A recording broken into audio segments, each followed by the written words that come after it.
विधानसभा विधायक मान संबोधित करेंगे एवं सी आसुच्च 11 नंबर प्रकोष्ठ सी जो विधायक हिसाब से मंत्री थे परिवहन विभाग 11 नंबर प्रकोष्ठ थी सी कम चलुले आज से 11 नंबर प्रकोष्ठ समिति नजर अच्छी जे सी अतीतर स्मृति साउंटिबे। महामहिम राष्ट्रपति द्रौपदी मुर्मू आज आशा गस्तर विधानसभा विधायक मान संबोधित करेंगे एवं सी आसुच्च 11 नंबर प्रकोष्ठ सी जो विधायक हिसाब से मंत्री थे परिवहन विभाग 11 नंबर प्रकोष्ठ थी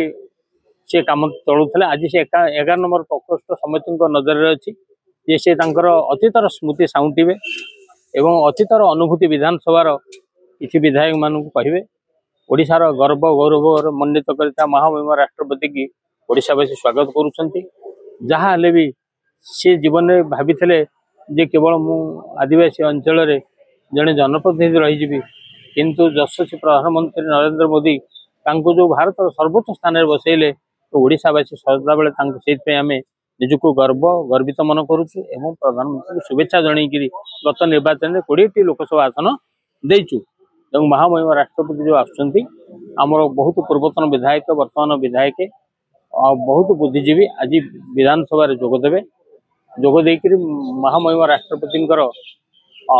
ये वचन शुणे अतीत स्मृति और अनुभूति आम भावुँ या ओडिशा गोटे प्रथम विधानसभा जावाटा अतीतर स्मृति साउंड सुजोग दब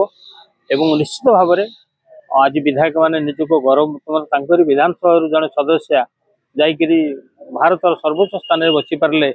एवं ओडिशा को गौरव मंडित कले तेणुकर समस्ते आनंदर सहित अपेक्षा कर मुहूर्त को अपराह्न से संबोधित करेंगे विधायक मान फटो उत्तोलन करेंगे 11 नंबर प्रकोष्ठ जो सी परिवहन मंत्री था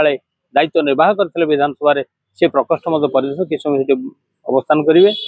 आए समस्ते अपेक्षा कर मुहूर्त को एवं स्वागत संबर्धना व्यापक आयोजन होती सुसज्जित कराई विधानसभा एवं समस्त उत्सुकतार सहित अपेक्षा कर महामहिम राष्ट्रपति द्रौपदी मुर्मू आसवे एवं ओडिशार विधानसभा को विधायक मान संबोधित करेंगे।